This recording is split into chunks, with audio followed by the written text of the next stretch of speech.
45, 40, 45, 50, 45. There goes Davis. Oh, my God. Davis is going to run it all the way back. Auburn's going to win the football game.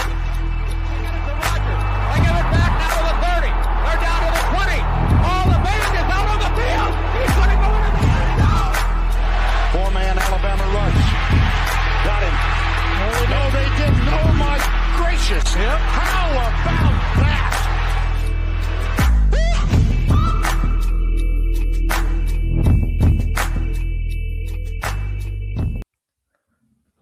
Ladies and gentlemen, welcome in to the 3 Tech live show following an absolute classic in the Sugar Bowl. They are wheeling the stage back off the field to finish off an onside kick, give Georgia their marching orders, and move Ole Miss into the semifinals. Gentlemen, what a day.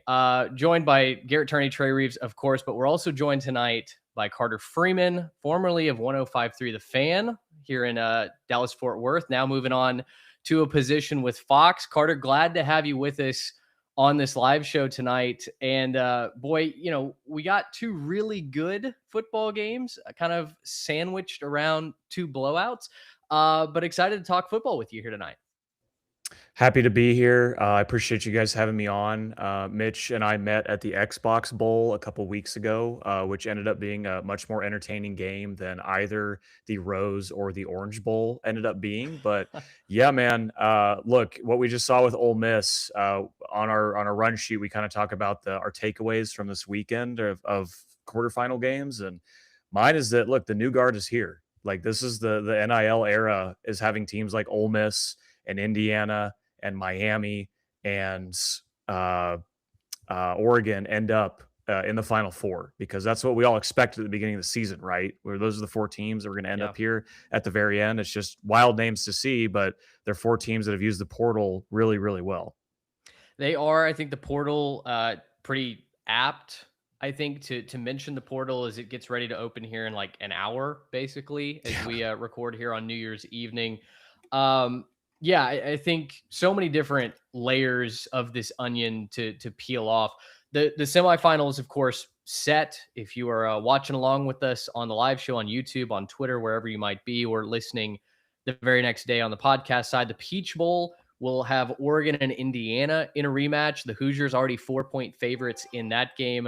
And then Miami and Ole Miss will face off. And yeah, Carter, you were joking before we hit record that, of course, these were the four teams that everybody expected to be left standing. Certainly, I think a way that college football is beautiful and crazy at the same time.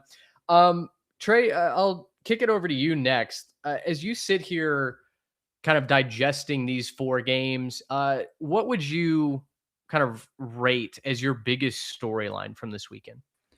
I want to know, are we shifting what the most important position or positions are in college football? Because the Sugar Bowl kind of rules this out for me, because Trinidad Chambliss and Gunnar Stockton dueled it out at the quarterback position. But the story in the first three games was the edge play, right? The edge players. And did you have the tackles and the dudes in the trenches on the offensive side of the ball to stop just absolute animals on the other side of the ball? Because that's what did Ohio State in. That's what arguably did Alabama in. That's certainly what did Texas Tech in this morning in the Orange Bowl. Is that now more important to have just freaks of nature coming off the edge and terrorizing opposing quarterbacks, and conversely having the tackles to more contain those guys? The game wreckers on defense are really the story so far, not just of this round, but the whole college football playoff for me. Yeah, I agree. I put, for my biggest storyline, defense trumps offense. I think what it comes down to it, and this has been a drum that we've been beating for the last couple seasons now on this show, that defense still truly does win championships. Now, unfortunately, if you're Texas Tech or Texas A&M or Oklahoma, the fact is you need a little bit of offense to go along with that, to balance that out. But I think you've seen elite defenses find a way to win. And, you know, whether it be Alabama or Texas Tech not showing up offensively today, it wasn't necessarily because of poor performance on their side, albeit plenty of errors to go around. But I think it was the pressure in the situations that those defenses put both the quarterback and those offensive coordinators into that just completely ground them to a halt. We'll talk about defense, I think, as we move along, just because there are some really tremendous performances to get to. Garrett, you went kind of more big picture, though. You were looking at culture as a defining factor for your biggest storyline. Yeah, we talk defense winning championships. I'm going with the fact that culture wins championships, right? At the end of the day, these four teams that remain because they have good culture on that team, right? Like take the team that we just watched win, Ole Miss. To lose your head coach with the drama that you lost him with, and to be able to keep your head down, focus, practice, keep that chip on your shoulder, and make this run that they're currently on all the way to the semifinals now, that's incredibly impressive. That also applies to teams like Miami, Indiana, Oregon, right? These last three other teams remaining, all at various different stages of program development, all at various stages of, good at the transfer portal, good at bringing in the top guys, using their NIL, whatever it is. Various stages of program development don't really matter. What ends up mattering right now is culture. All of these teams, all four of these teams have real strong culture and are able to kind of overcome the noise and the layoffs, right? If you're Indiana, being able to sit for a month and then still be able to come out here and play well. I mean, all of this is incredibly impressive to be able to come out here and perform the way that they have in all their various different circumstances.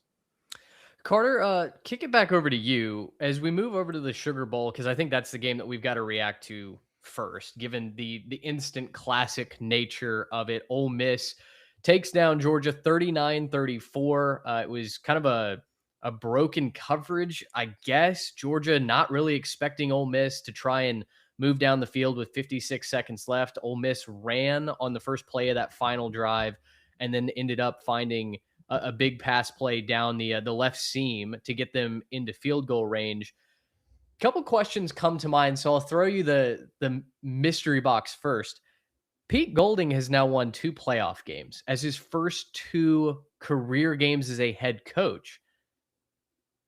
What value does Lane Kiffin bring to this equation? And does LSU kind of sit back down there in the swamp and go, what have we just done? Probably not if you're LSU, because you're going from you got rid of Brian Kelly, and I think for them that's going to be a net positive in the long term. Even though the eventual Lane Kiffin divorce will be messy, because as we saw with Ole Miss, it was an absolute nightmare the way that he left there. But Ole Miss has taken everything that Lane Kiffin did and the way he left and all that vitriol and turned it into 2 college football playoff wins. Like they didn't allow it to tear their team apart like they did in 2021 whenever he was rumored to go to Auburn, take that job. That Ole Miss team fell apart. And whether this is to Lane Kiffin's credit for building a team that wouldn't let that get in their way, or for probably more to Pete Golding for stepping in and keeping things together as it was all falling apart around them. Like, this is the dream scenario when, the jilted lover gets the last laugh, because Lane Kiffin's sitting at home. And I know there were rumors that he was going to be at this game tonight and he might have been on the broadcast. And it's like Ole Miss can't get away from him. But at the end of the day, we're going to talk about Trinidad Chambliss playing schoolyard football better than Gunnar Stockton did and getting them into the semifinals of the CFP. Like, Lane Kiffin will always be the storyline because that's just Lane Kiffin and he's always going to be the center of attention. But Ole Miss is really making this about themselves. And I think that's honestly the most impressive thing about this. And just one final note, Georgia plays nothing but classics in the college football playoff, whether it was that Ohio State game where they missed a field goal right at midnight in 2022, unfortunately the OU Rose Bowl from 2017, even the TCU when they beat them by 58 points. Like, they play in nothing but memorable games, whether they win or lose. They are usually very fun games to watch. That's a fair point. And they gave us another one tonight. Of course, good point on the Pete Golding front. I think the way that he rallied the locker room around this Ole Miss team has been admirable, has certainly shown on the field. My conspiracy theory is that Kiffin didn't show up because Ole Miss took out a restraining order against their previous coach. We'll see if that ends up showing any sort of legal evidence or not. But Trey, let's talk X's and O's about this game, shall we? I think you have to start with QB1 from Ole Miss. Trinidad Chambliss was a revelation tonight. Quite honestly, he was a throwback to a bygone era of quarterback. Yeah, started 12 of 12 in the second half. Just refused to let his team lose. You could just tell I love that, what you just said, just a throwback to a bygone era where a quarterback could put his team on his back and just refuse to lose. And we'll talk about Georgia in just a second. There were some very questionable decisions from the Bulldogs down the stretch there, but man, you just can't say enough about what that kid did in the second half. I think back to the play. I think it was on the drive that they ultimately took the lead on.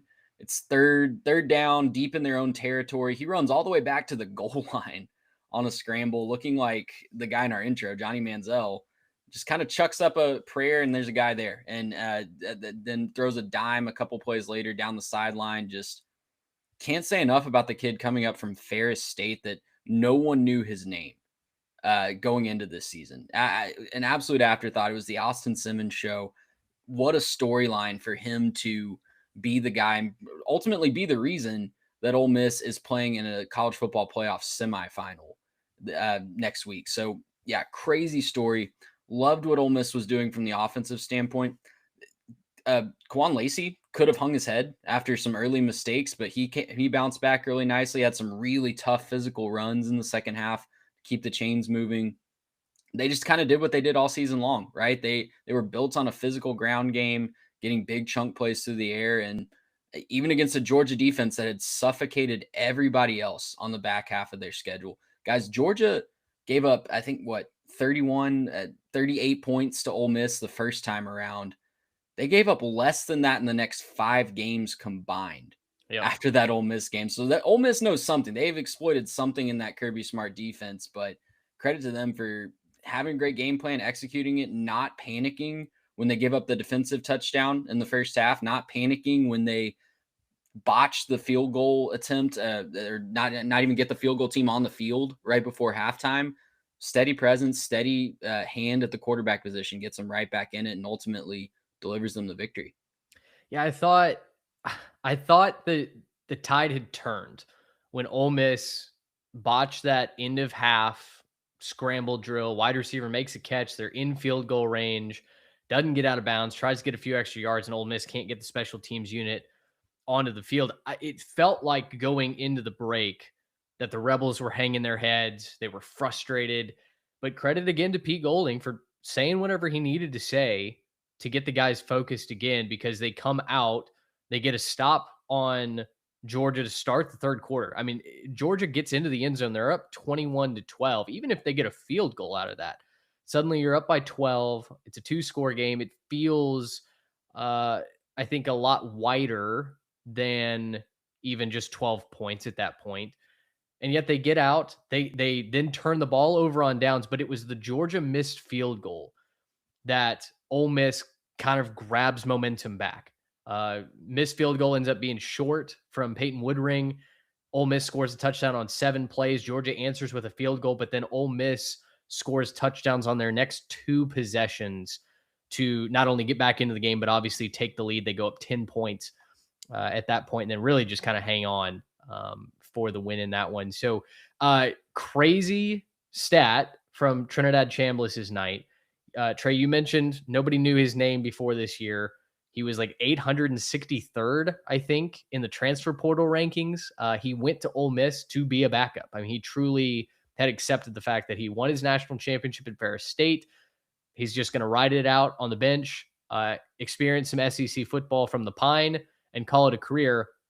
And instead, now you've got NFL, draft experts saying, hey, maybe this guy is a first-round quarterback.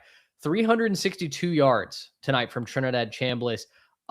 Almost all of that, guys, went to Trey Wallace and Deshaun Stribling. Wallace had 156 yards on 9 catches and a touchdown. Stribling had 122 yards tonight. The next highest receiving total was Caden Lee, 4 catches for 19 yards. So he's got a special connection. There's no doubt about it. Miami's going to have to figure out a way to clamp down those top 2 wide receivers. Let's move over to Georgia, though. We'll have plenty of time to continue to sing the praises of Ole Miss as we get ready for that Miami game they're in the Peach Fiesta Bowl out west. But over to Georgia, and Garrett, I feel like this one was very winnable for the Dogs. I feel like if you're a Bulldogs fan, You're questioning a couple of decisions that Kirby made. Certainly that fourth down play inside their own inside their own 35. They decided to go for it. I couldn't really tell if it was a botched play where they were just trying to draw Ole Miss off sides or they were actually going to run the play. But now both losses for the Georgia Bulldogs, at least in part, aided by questionable fourth down calls from Kirby Smart. Where do you kind of put that in the loss analysis? It's hard to try to judge it because obviously, if they make it and they convert it and they keep the drive alive, then he seems like a genius and he's got balls of steel. And we're just talking about how he's an incredible coach that's willing to do what it takes. Of course, it backfires. You're inside your own 35, like you say. 2 plays later, Ole Miss is up in the end zone with a 10-point lead. So yeah, it's hard to kind of do the revisionist history on this one because obviously the result does end up mattering. But I will say, like, you're kind of right. Like, if you look at the game against Alabama with the point chasing kind of in the regular season and going for it when they probably could have just kicked it and kept it close versus, again, tonight, like, where you're just kind of going for it, where it doesn't seem like you need to. Your defense had been good to that point. I know that Ole Miss kind of had the momentum at that point, but you still force them to drive a field, right? Like, you kind of have to force them to drive the field, trust your defense to do what they can. When they go up 10 points, they have all the momentum. They have, kind of game script at that point, and you're a lot more limited in what you can do. So, yeah, I don't want to question Kirby. I still think he's one of the best coaches in college football, but definitely some head scratchers this year to be sure. We'll see what Georgia decides to do going forward into next year. I felt like they were back on the tracks. I put out a clip that Trey and I previewed this game, and that was kind of what I staked my prediction to was, hey, this Georgia defense is different. The broadcast talked about how sizable that improvement had been from the last time that they played against Ole Miss. Giving up 362 yards, though, not great. They did not get a sack. They had just 3 tackles for loss. Not the best night for the Georgia defense. Although when they had that scoop and score, it felt like this is where Georgia takes over the game. This is the end for Ole Miss, and credit to the Rebs for keeping their head up high. Couple of just housekeeping items here before we move over to the Cotton Bowl. Lane Kiffin paid $500,000 in bonus money to sit on his couch and watch this win. Congratulations to LSU that has to cut that check. And as we mentioned, Pete Golding now both career wins coming in playoff games. Lane Kiffin leaving for greener pastures in LSU. We'll see how quickly he can get his first ever playoff win there in Baton Rouge. Carter, let's move over to the Cotton Bowl, though. And you were in attendance for this game. Miami beats Ohio State 24-14. I'll just turn it over to you. What did you see from the Canes, who absolutely stifled Ohio State's offense and now are 1 win away from playing for a national championship? And Carson Beck doesn't even get his Georgia revenge. I think that's maybe the most disappointing thing here is, we wanted to see Carson Beck throw ducks against his former team like he just did against Ohio State. There was a point in the season where I thought Miami was the best team in the country. It was they had dominated Florida State, they had dominated Florida, they had dominated they beat Notre Dame earlier in the year, and just the way they looked on the lines of scrimmage, I thought there was nobody in the country that was better than them. And then they lose to Louisville, and then they lose to SMU. And I think people forget about that. But you mentioned culture. And there's from that point when they lost to SMU, there's been a lot written about how Mario Cristobal really kind of reset the locker room and the way that they look at playing together and how that's really helped them succeed over the last couple of months and really gotten them back to what we saw early in the season. And that is just getting push up front on your offensive line in a way that Ohio State wasn't used to experiencing. And then on the defensive side of the ball, Julian Sayin looks scared the entire game because he's got Ruben Bain running at him from one side and Akeem Mesidor from the other.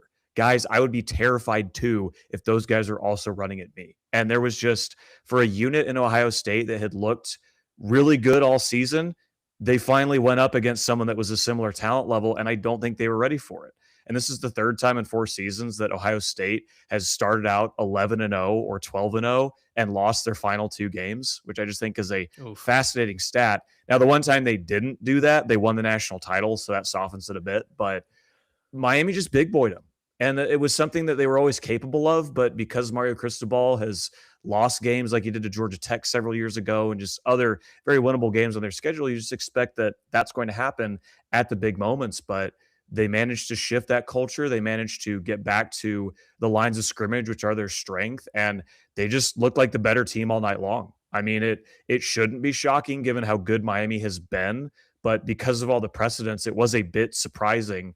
And that pick six that Keontae Scott had, I've never heard a louder just gasp in a press box when that happened, because I've never seen someone read a play that well and be that far away from the receivers around him as he's running towards the end zone on that. It was incredible. And that defense is something that's going to carry Miami through the rest of this. I don't think it's going to be the offense. That defense is 100% legit. It's up there with Indiana for as good as you got left here.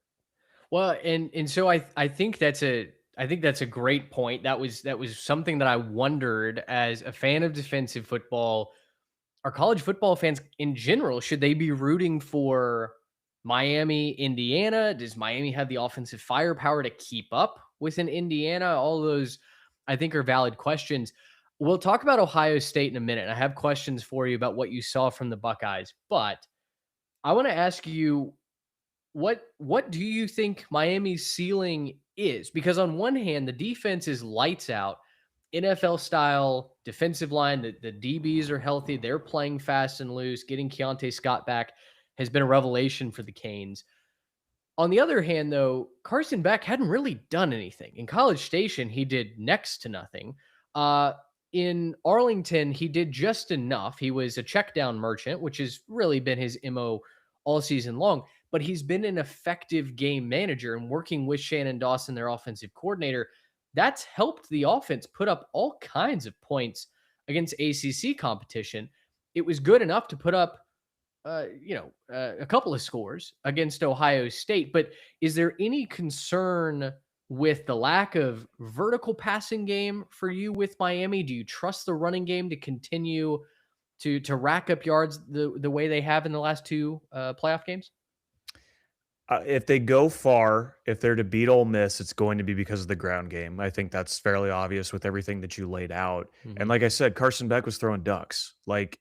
Ohio State was playing such soft coverage that I don't know why they didn't press a little more, because every ball that Carson Beck threw just seemed like it was in the air for 5 seconds. And there was so much time for a Buckeyes DB to run up and pick it, or at least make a play on it. And they never did. But you mentioned Shannon Dawson.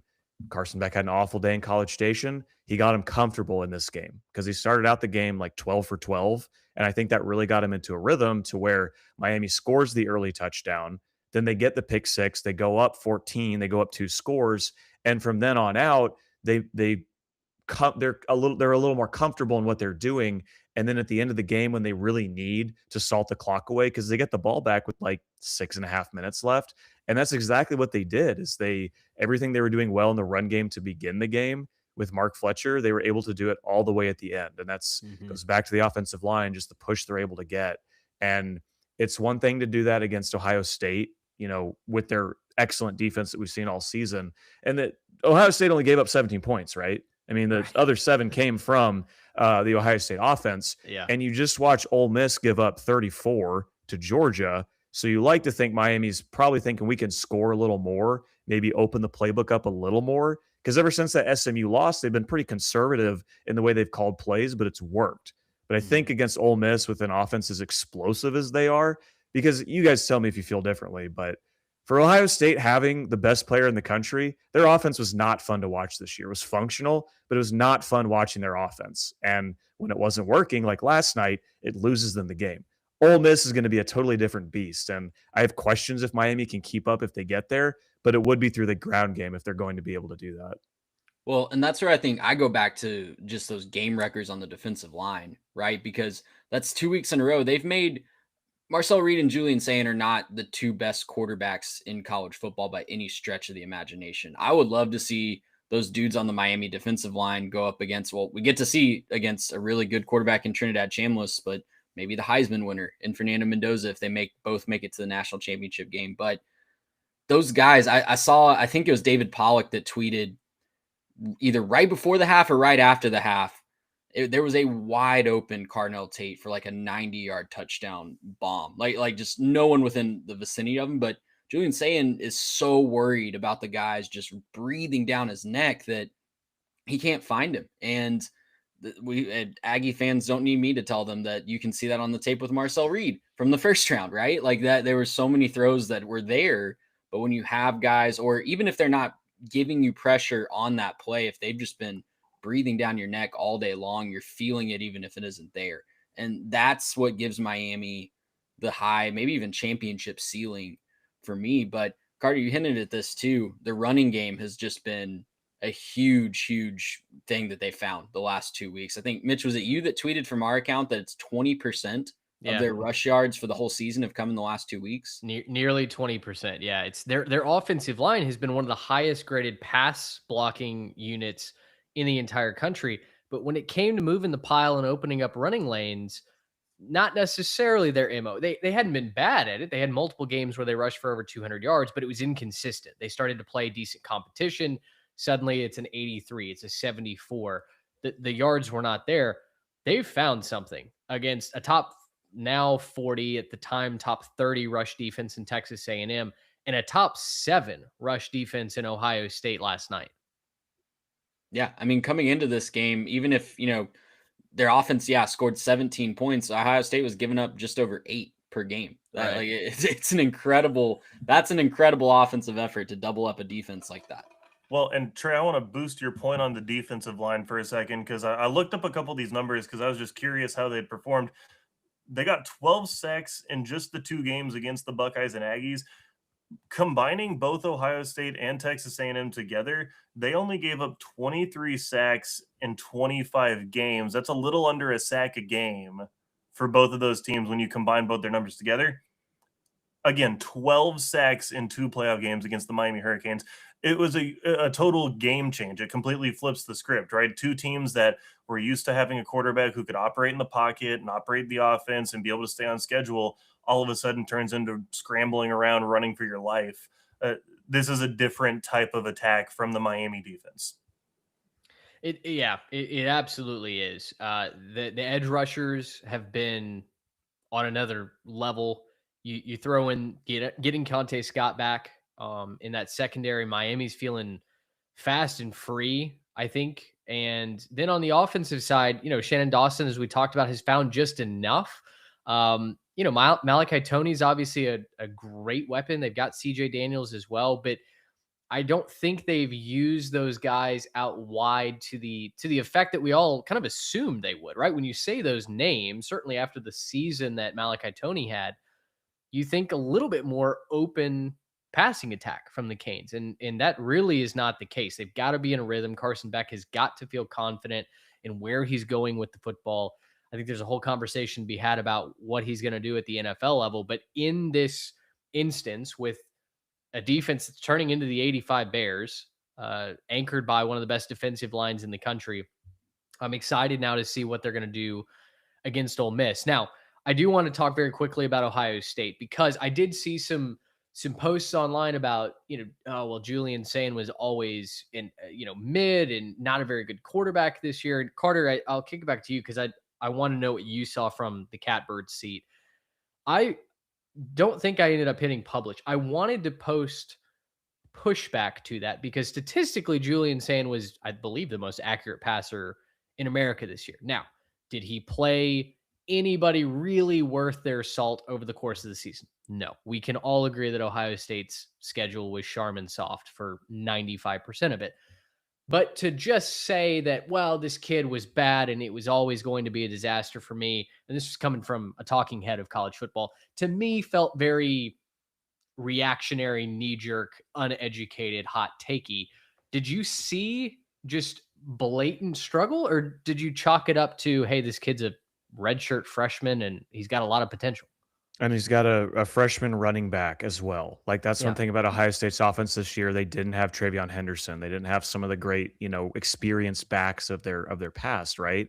And it is utterly ridiculous to say that Julian Sayin was overrated. Like, you can have all the talent in the world around you, and you can absolutely fail. Ask Jackson Arnold at Oklahoma last year, or anywhere Jackson Arnold's played at the college level, right? Like, Julian Sayin did a lot with a lot. Like, you have to give him credit doing that in his first ever couple games that he's starting. To hot take it after one game when you have two very, very good defensive ends running at you at, pell-mell speed the entire game is utterly ridiculous. But look, he's got to turn it into a learning experience, because Miami was challenged a lot of the time this year by both themselves, other teams, and public perception. Ohio State never was. They were challenged in week 1 when they played Texas. They ended up winning a slugfest at the beginning of the year, and then they really weren't challenged for much of the year. You mentioned their schedule. It wasn't great. So then they play Indiana, another team that had been challenged, and I think that was a bit of an edge when they played in the Big Ten title game. So that's gotten into Ohio State a lot of these recent years, is they going into the harder part of their schedule, whether it was Michigan, whether it was Georgia in the playoff, whoever, they haven't been able to get there. And that's a problem. You win the national title last year, that softens it for sure.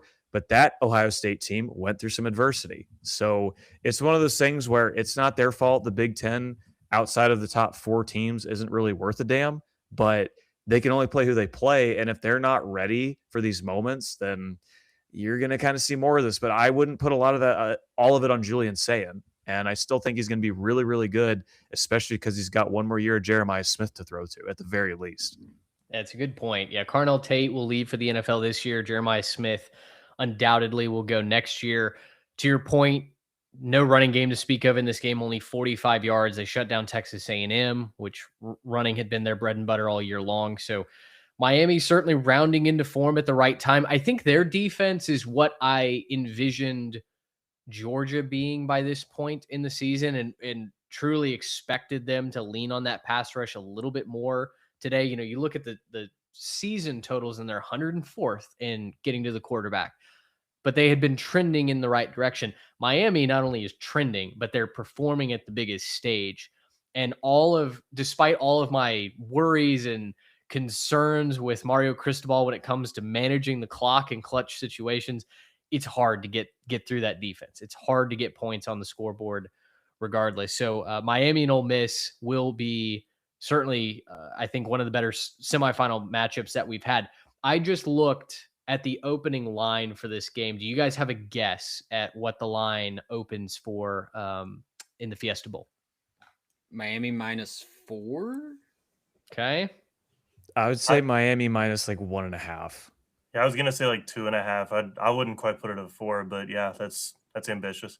Yeah, Miami -3 is the opening line. Over under is 51.5. So Miami's not getting there offensively. Yeah, Miami That's an interesting, but it is an interesting.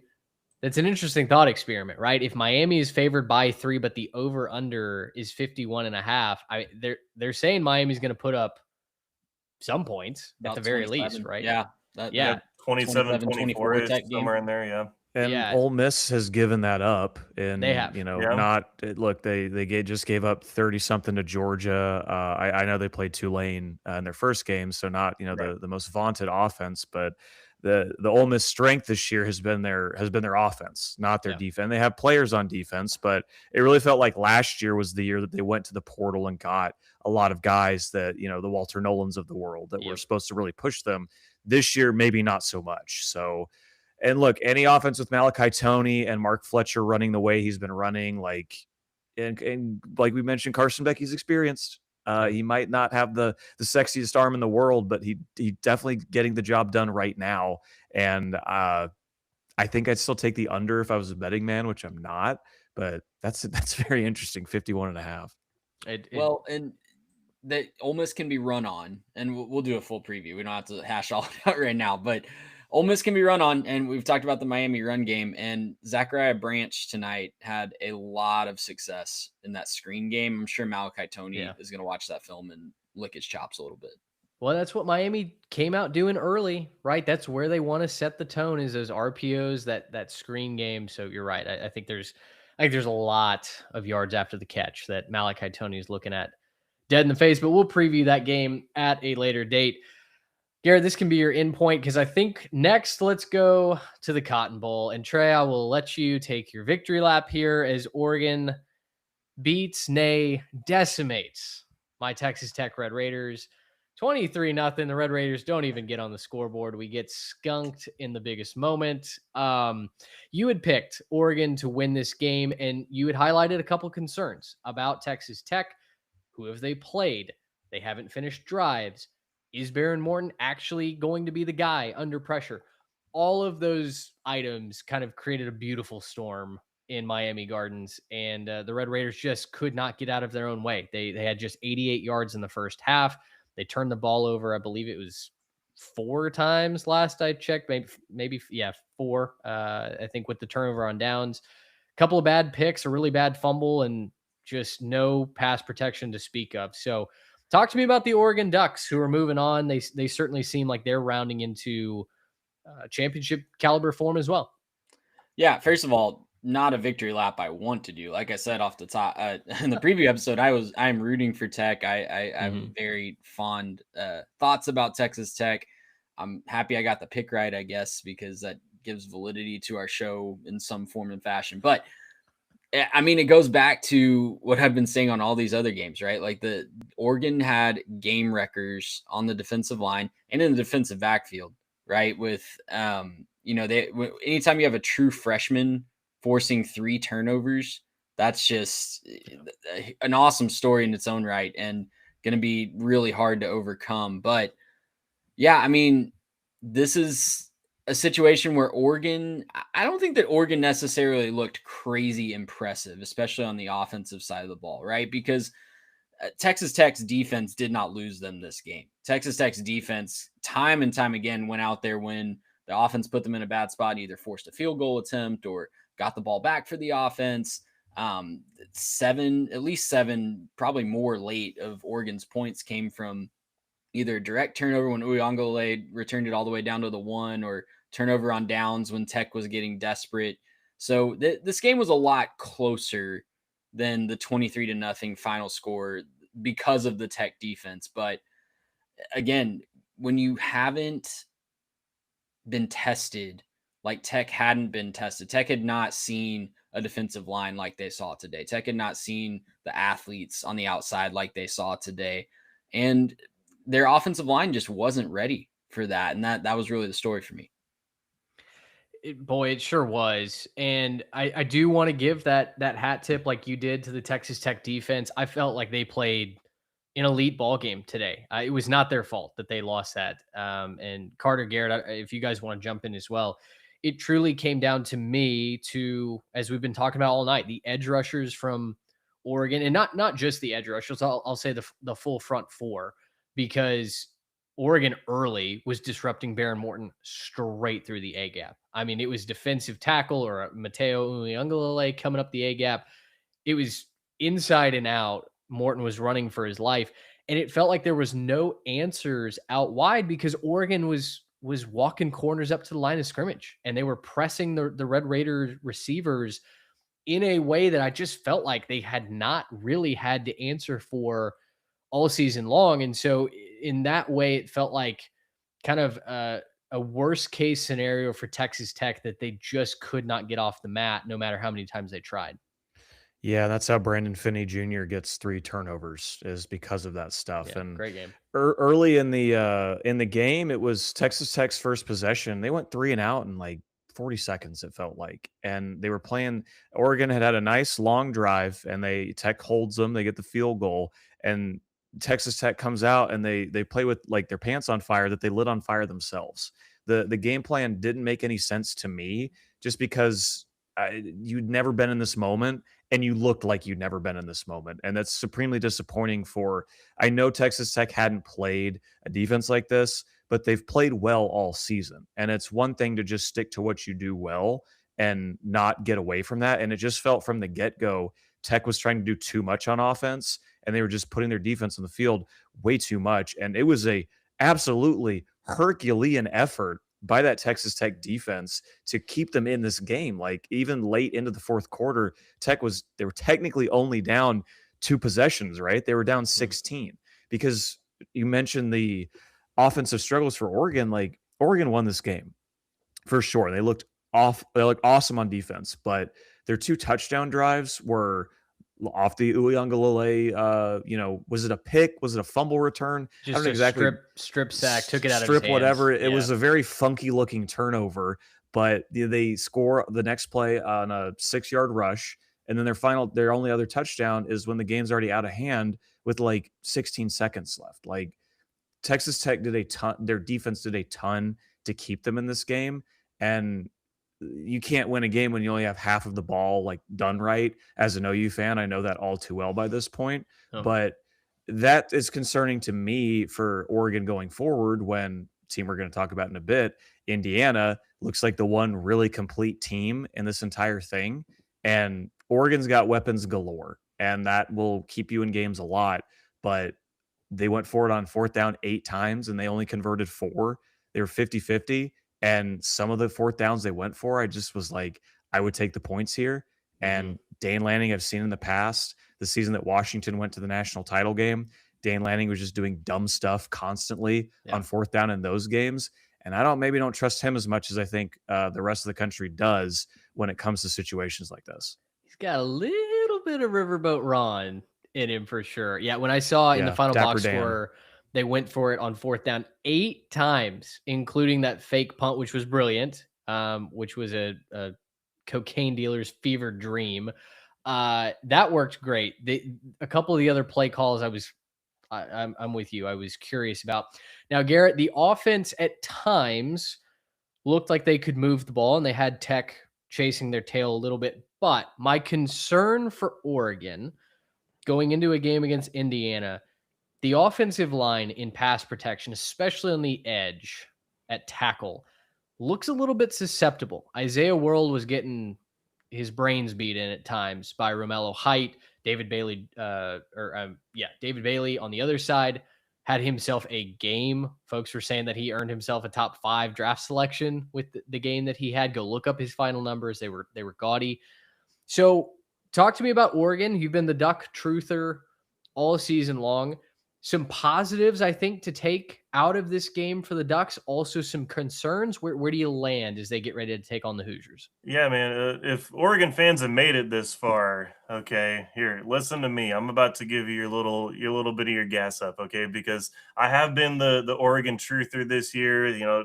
Doubt Oregon at your own peril. That's fine.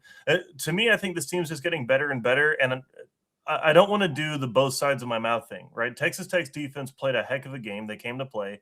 They've been one of the best defenses. They've got an elite pass rush, and yet they still found a way, as the Oregon Ducks did, to score 23. Now, obviously, you can complain that they didn't look that good, but I'm not going to go out of both sides of my mouth and say that Tech's defense came to play and also Oregon's offense stunk. I mean, that they played a good defense and they found a way to put up 23. I think that should be commended. They found a way to do, for example, what Julian Sand couldn't do with Ohio State and put up, a good, decent showing of points. They past 20, right? They got up there a little bit. And also a little bit of the point on the 4th down stuff. I agree that you probably shouldn't go for it 8 times on 4th down, especially with some of the situations. When you got your defense playing the way they are, I don't know, might as well. Like, you don't want to let them back into it, but there were some situations there where I'm like, hey, if I'm Oregon, I'm not really afraid of anything that Texas Tech is doing on the offense side of the football. I'm not really afraid if I give them half the field. I don't think that they can drive that either, right? So I understand the complaints, and obviously they can't get away with that against a better team like Indiana. But I think in this game, just kind of script and flow just kind of dictated, yeah, you can kind of do what you want to and be out there being aggressive if you're Dan Lanning. So I think that this was a good showing from the Ducks. You pull off the shutout in the playoff. I'm not going to complain about that for a second. Defense is destructive. I think it's going to be really fun to watch them go against the Hoosiers again, kind of get a second crack at it after, kind of having to hold that L. The one thing for me, if you're an Oregon Duck fan, is you got to run the ball better. They only ran for 1.4 per carry. Yeah. That, if anything, you should give Dante Moore some credit that he kept the offense going with that abysmal run game. I'd also call it a little bit out of character for Oregon. They've been pretty good on the ground this year. They've done a really good job being physical, running the football when they need to. 1.4 ain't going to get it done against Indiana, but if you can get back to your statistical average, get some balance back in that offense, it's going to be a heck of a semifinal matchup. I'll throw, just because I know somebody's going to comment this, that includes the 2 bad snaps. So there's Sure, a yeah. -13 team rushing total. We've been there before. Someone's commented that, so I'll Right. get ahead of that. Call To it, your point, though, 2.1 or whatever it is, right? well, They're not averaging their 4 or 5 yards a carry like they've been doing this season. So. right. Jordan Davidson was the leading rusher for Oregon. He averaged 2.8 a carry. So I Right. mean, your point stands. It was 2, maybe 3 yards in a cloud of dust against a very strong defensive front. That doesn't get any easier when you play Indiana. Yeah, when you've got as elite of a pass rush as Texas Tech has, and you can't run the ball, it's Yeah. going to be tough trying to get anything going on the offensive side. So, I'm not going to say that Dante Moore played a flawless game or anything, but I think you got to give him some credit in saying, hey, you kept the offense moving. You played for some field goals at times, right? You had to kind of play some field position and, find ways to string together drives, and it was tough. It's a good test before Indiana, right? It's a good test to be able to put that back on tape and say, okay, well, what do we do right? What do we do wrong? How do we grow from that? What are some situations where, maybe the pass rush was getting home that we can learn from? You go take that with you against an Indiana team who just kind of cruised. Maybe you catch them a little bit off guard. I don't know if I'm going to call that quite yet, but maybe you can. There's a lot of things that you can do if you're Oregon to kind of hold your head up on that one. So I don't think you catch Indiana off guard. I don't think I so. just today more than anything proved that to me. And Kurt Signetti walking around like Nick Saban on the sideline where he knows the cameras are on him and he's just going to look as angry as possible when they're up, 5 touchdowns and he still can't even crack. Like he cracks a smile and then he sees the cameras on him and then he immediately just goes back to like really funny. That was elite. It's just hard for me to think Indiana, and I know we're about to get into them, isn't just going to steamroll through this thing because we talk about Oregon struggling to run the ball. I'm really looking at the teams that are running the ball well, and that's Indiana and Miami. And I know Ole Miss is as well, but gosh, that's what wins at this time of year: defense and the run game. It does. It does. That was the narrative that we had all last year as we watched Notre Dame beat Georgia, as we watched Ohio State claim a national championship. It was like, do you run the ball well? Great. Do you take care of the ball? Awesome. Do you play great defense to back all that up? Perfect. Here's a national championship trophy. I will say, to close the loop on Oregon and to give Dante Moore his flowers here, in a game where it would have been very easy for you to get out over your skis, when all chaos is breaking loose, defense is rolling and controlling the day, Texas Tech was not able to take care of the football and rise to that occasion. Dante Moore was. Now, I know he threw his second half interception. Listen, that's going to happen. That's what he's done all year.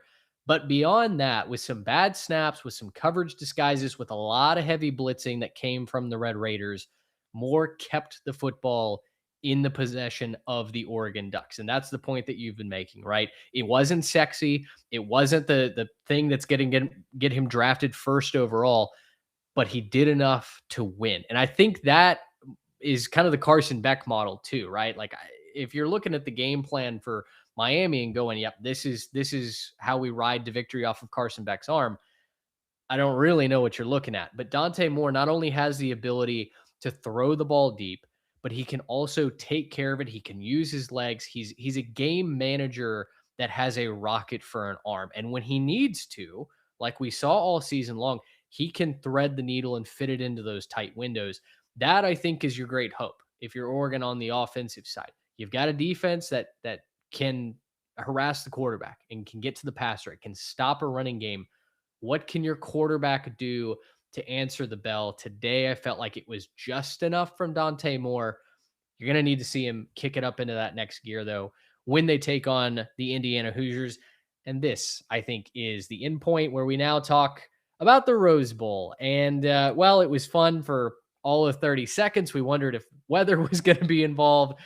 Indiana absolutely shoves Alabama into a locker, 38-3, the final score there. Gentlemen, this was the first Indiana Bowl victory since the 1991 Copper Bowl. Didn't know that was a thing. Evidently, they beat the Baylor Bears, or so the history books tell me. It is the first time that Alabama trailed by 35 plus since 1998. And courtesy of Lance from our friends over at Always Talking Ball, Alabama, with today's loss, has now lost by 14 plus points 4 times in the last 2 seasons. Since 2010 through the end of the Nick Saban era, they only lost by 14 plus 4 times. So we have equaled that in just 2 years under Kalen DeBoer. With all of that statistical fodder, Trey, let's start with you. This was not the brightest day for Alabama. It was a coronation, though, I think, for the Indiana Hoosiers. As I mean, right now, until a national championship trophy is handed out, they are the kings of college football. Yeah, does anybody want to take a guess at how many 4- and 5-star recruits Indiana had on their roster versus Alabama? Probably not that many. Not a lot. 0? It is 58 for Alabama and 7 for Indiana. 7. And they beat them by 35 points in Pasadena today. I mean, yeah, it's a coronation. That's a great word for it, because Curt Cignetti is rapidly just taking over college football. And he's doing this without the most talented on paper players. I know that they've killed it in the portal, obviously, tons of success there, but imagine building off of this. Like he could, the NIL funds that Indiana has, the fan base that they have. You talk about one that's starved for success. The Indiana Hoosier fan base is starved for success, and they're getting it. And this is just the beginning, I think, for Cignetti, because the longer he stays at Indiana, the more and more talent he's going to attract. And he doesn't strike me as someone that's going to get the wrong guys in there, just more talented version of the guys that he likes to recruit. So yeah, this is absolutely just a statement. There was a very real scenario, I think, going into today, where if Alabama pulled the upset, what are we thinking of Indiana if Alabama pulls this upset today? Because it's 2 years in a row that they have a lot of hype. They come into the playoff and they just lay an egg, but they emphatically prove that they are here to stay. And they're now the only team in college football playoff history to win a game after having a bye. So he's even overcoming that curse. Yeah, 1 in 7 are the teams that earn that first round bye. To your point, the dichotomy of the two teams with historical context, this was the first time that Alabama and Indiana had ever met. Alabama, I believe, according to Kirk Herbstreit, is the third most winningest program in college football history. Indiana just recently got out of the cellar. They're the second most losing program in college football history.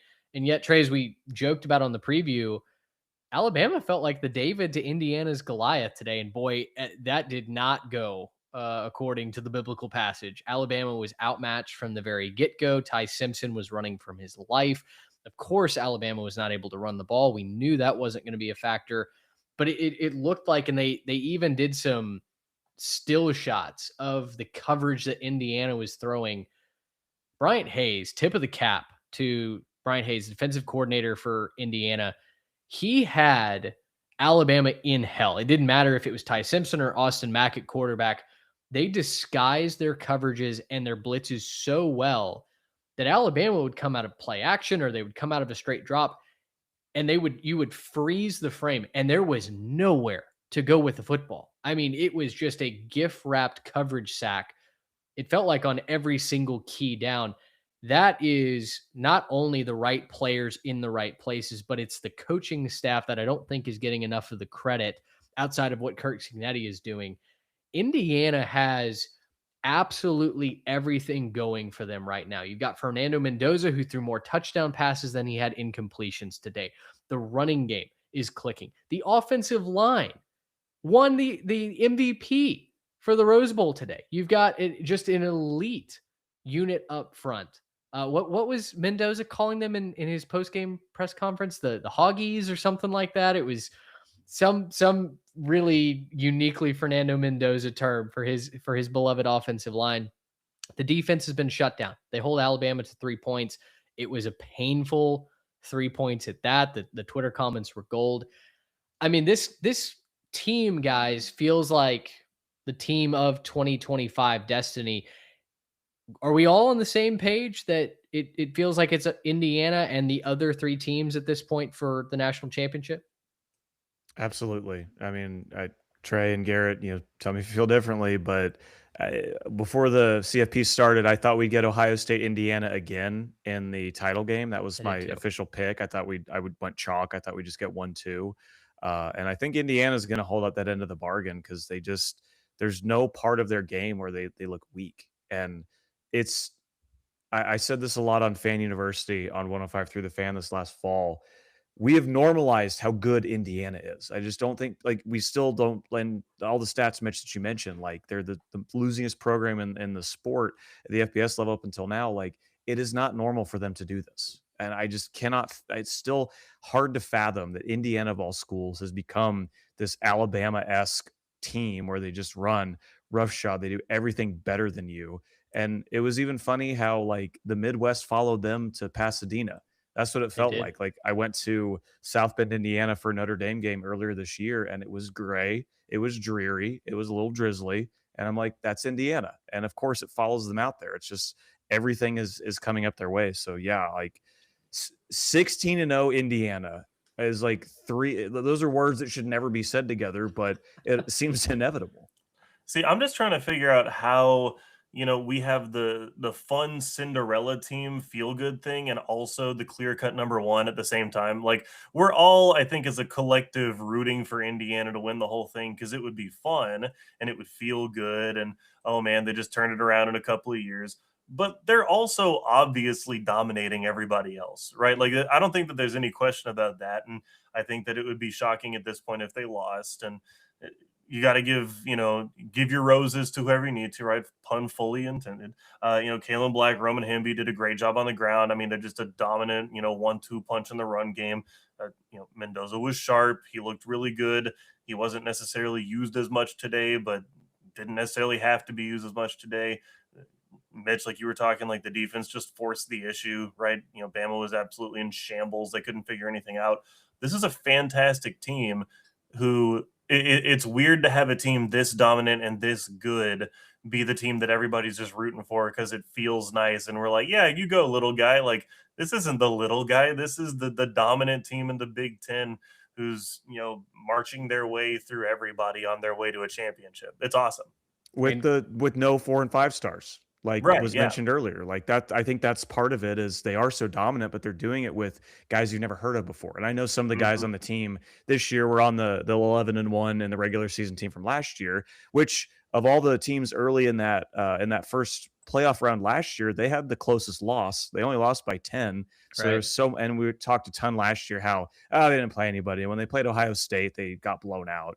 And when they played Notre Dame on the road, they lost by double digits, right? But they were still a lot closer than Clemson was or any of the other teams who played in the first round last year. And then obviously the fruits of those labors are here now. But yeah, there's like no household names. I mean, even Fernando Mendoza, I still feel like the casual fan, you say that they might not even know who he is, even though he won the Heisman in a way that I think that's what makes it so appealing to watch. Like the very workmanlike Big Ten ass, players do their thing at a place where you never expect it from. Well, and even then, like Fernando Mendoza is so easy to root for. It's really He's flipping awesome.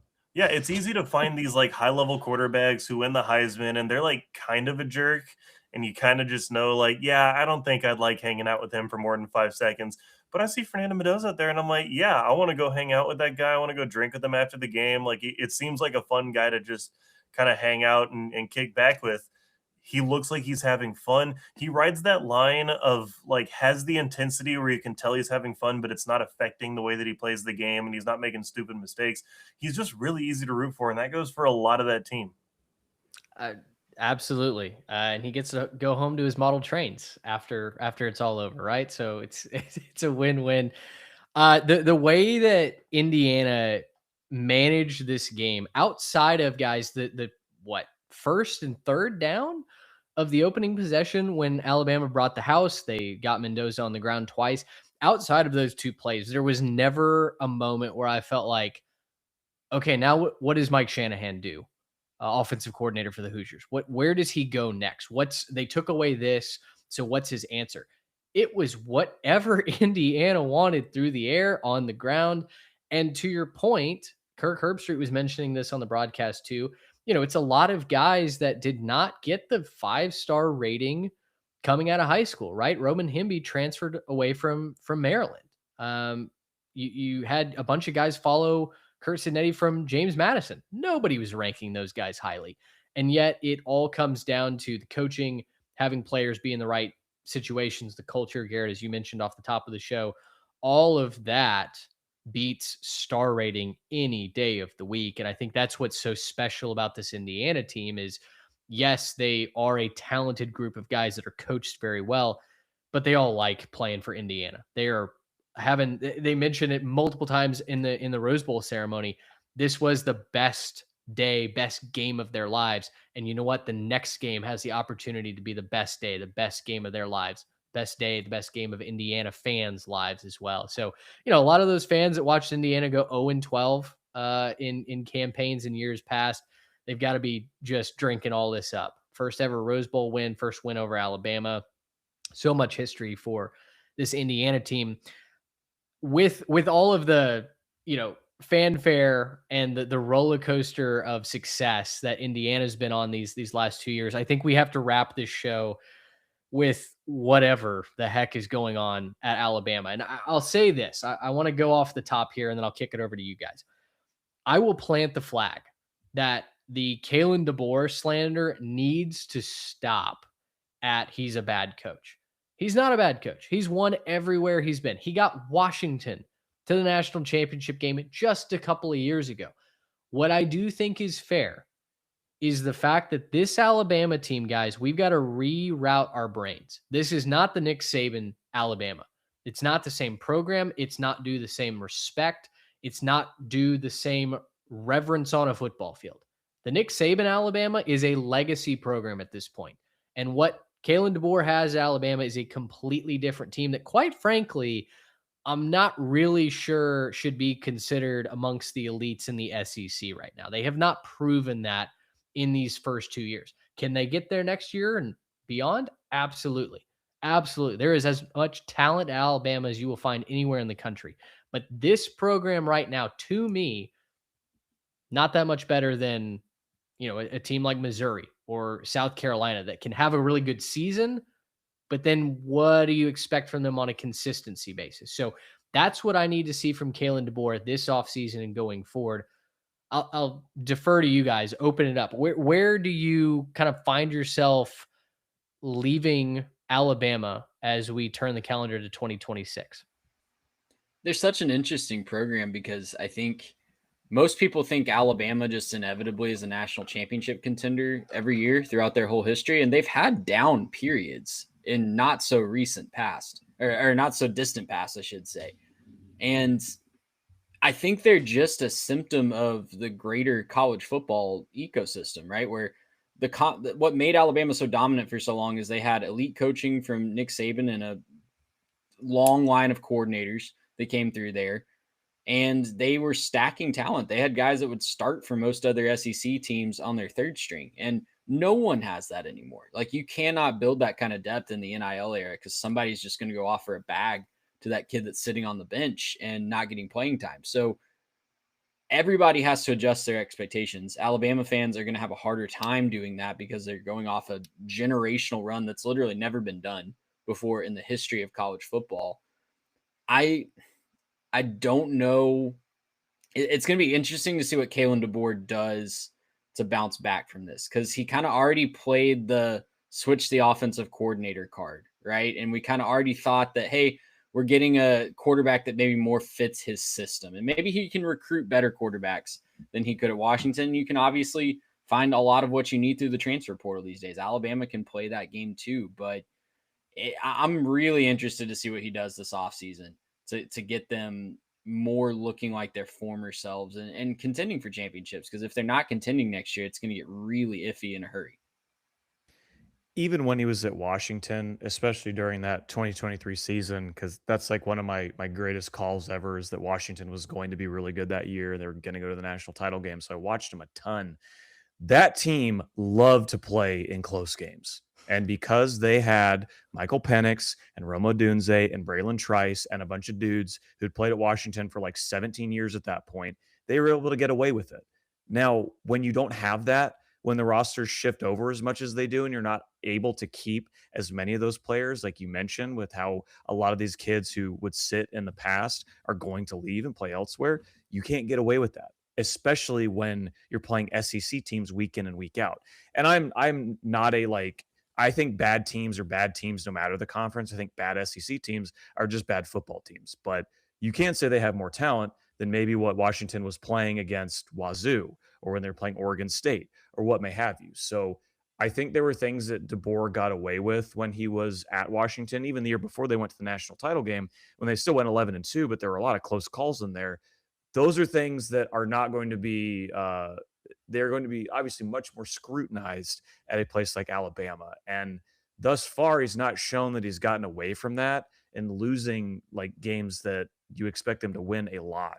So I still think they're a cut above the Mizzou or the Vandies of the world, probably because I'm an OU fan and I hate Missouri because of that. And I just think Alabama's better. But yeah, they're not going to be just a lock. I mean, even the last 2 years, look, they were the 9 seed this year. A lot of people thought they were going to get left out after they lost to Georgia in the SEC championship game. And year before, they lose 3 regular season games. They don't even make the tournament. And even if they're going to be good, I don't even wonder if it's going to be at if they can get to the Georgia level, that Georgia's kind of replaced them in the SEC, at least as the team constantly on the top. Yeah, it's mighty concerning if you're an Alabama fan. Yeah, this was going to happen to whoever walked through the door. Like, we don't need to trash on Kalen DeBoer because he's not the GOAT, right? Like, Nick Saban is the greatest coach in college football history, and I don't know how you'd even debate that. The problem is whoever was walking in after him, the program was going to start to slowly dwindle because you don't have a guarantee that you're going to go win a championship like you did under Nick Saban. Like, I think almost everyone that he coached, if you stayed in the program 4 years, won a championship.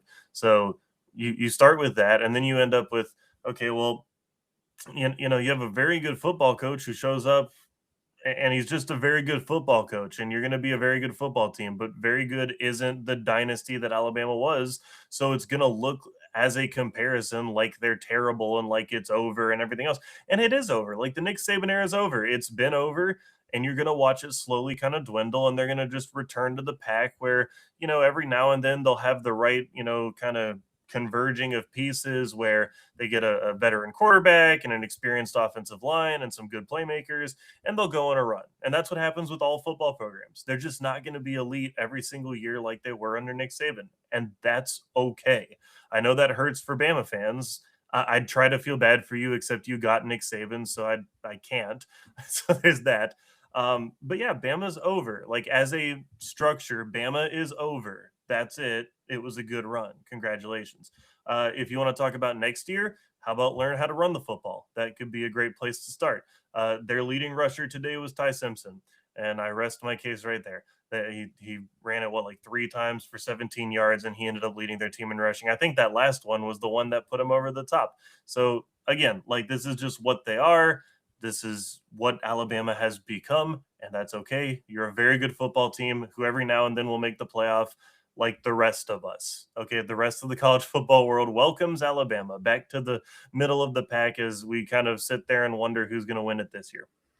Well, I think that's the danger of where they sit right now, right? I don't think Alabama is in practicality going to become a Missouri, a South Carolina that can have a 5-7 season. I don't think. I mean, I don't think the boosters, the powers that be, would let that happen. But I do think that Alabama has a little bit of an identity crisis. And Trey, I'll get your feedback on this, and then we'll wrap the show. I think they have an identity crisis in that, based on what you've said, they tried changing out the offensive coordinator. We tried getting a new quarterback. None of those easy fixes, the most obvious quote unquote solutions, worked. So in this offseason, as the transfer portal opens, where do you think that Kalen DeBoer turns? Like, Ryan Grubb might go back to the NFL. Maybe he convinces him to stay, but is that a good thing? Is complacency and familiarity really the answer for Alabama? Do they need to shake it up? Like, what's priority number 1 on Kalen DeBoer's run sheet tomorrow morning?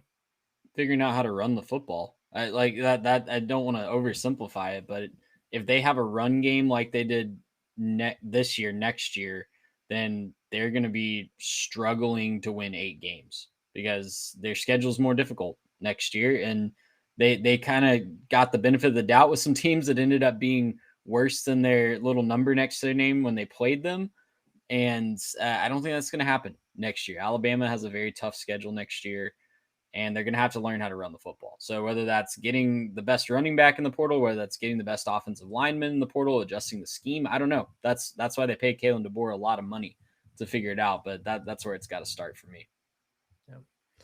Well, and we'll see what Alabama turns to. I know they've got some questions at wide receiver as well. The offensive line needs to improve.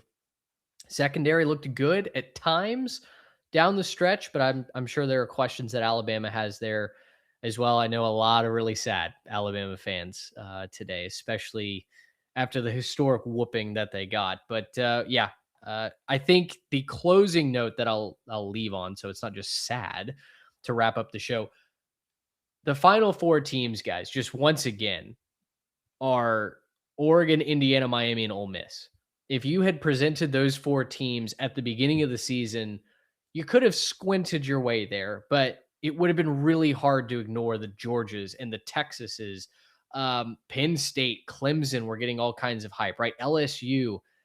And so I think a result like Indiana beating Alabama by 35, parity is alive and well. And for all of the faults that college football has, the mess of the transfer portal and the business system, faux business system we've got going on behind the scenes, it is fun to see some fresh blood injected, right? Georgia Tech was so close to making the playoff. There were folks making cases for Iowa even to make the playoff had they gotten that 9th win in the regular season. Like, we had teams and fresh blood in the conversation that we had not had in quite some time, at the very least. James Madison makes their first ever playoff. Tulane makes the playoff. I think all of these conversations, all the talent disparity, or lack of talent disparity, I should say, I think all of that overall is good for the health of college football. And so while it may result in some stinkers like we got in the Rose Bowl, or maybe you could even say the Orange Bowl, I do think that the overall talent dispersion is in a very good spot. And I think that lends itself to some great games going forward into 2026 and beyond. Whenever we're on the field, the sport, like you said, it's at its best. Like, I hate the off season, one, because we don't get college football, but two, because we have to hem and haw about the portal and about Congress and all these rules, and we take 7 steps back and 1 step forward. But when the games are being played, it is, like you said, parity is at an all-time high. This is what you wanted. These are 4 teams. 2 of them have not ever won a national championship, in Oregon and in Indiana. Ole Miss claims one from when JFK was president, and then Miami hasn't been good since W was president. So, like, it's been a minute. This is fun. A coach will win his first ever national title. None of the remaining coaches have ever won one, and hell, Pete Golding's only coached in 2 games. Yeah. So that'd be quite the start to his career. And with transfer portal and everything, we can be mad about it. There's we're just reading, there's over 1,000 FBS and FCS players in the portal already, which is just crazy. And a bunch of them already know where they're going because they have a do not tag on their designation entering the portal. But all 4 of the quarterbacks that are left are transfer quarterbacks. So it gives these players who might not have had that shot at the other school to go have this massive success wherever they go. So yes, the results on the field, the games themselves are as fun as, other than OU not being a part of it, as fun as I've had watching the sport in quite some time. Love it. Love it. Well, Carter, with that, we appreciate you jumping on the show with us tonight, spending a little bit of your late evening now into Friday morning talking ball with us. Let the Jimmies and the Joes know where they can find you and all of your college football work. Yeah, thank you guys, Garrett, Mitch, Trey. Thank you for having me on. I appreciate it. I am at CFreeDFW on Twitter right now. I start my new job next week, so that might change. But that's right. CFreeDFW is where you can find me on Twitter. That's honest college football thoughts, just random whatever. It's usually there. I'm on Twitter the most. So yeah, look, guys, we only got 9 games left. So we only got 9 games to tweet about. We got the semifinals, the championship game, but most importantly, the Duke's Mayo Bowl. We do still have that to look forward to tomorrow. That's true.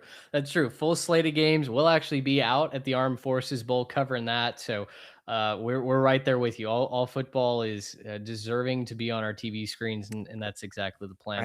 I should have taken my sweatshirt off. I have a Sickos Committee shirt on underneath this, which is how I feel about all these bowl games. So that tells you anything about me. I am a proud Sicko. That's right. That's right. Well, glad to have you on the show here tonight, Carter. We'll do it again soon. Appreciate you. And for all the Jimmies and Joes that hung out with us late night, listening to us the next morning, we appreciate you guys hanging out. We will have a preview show for the national semifinals coming up. And of course, we'll do a live stream following the national championship as well. So for Carter Freeman, Garrett Turney, Trey Reeves, I'm Mitch Mason. Appreciate you guys spending your new year with us. Until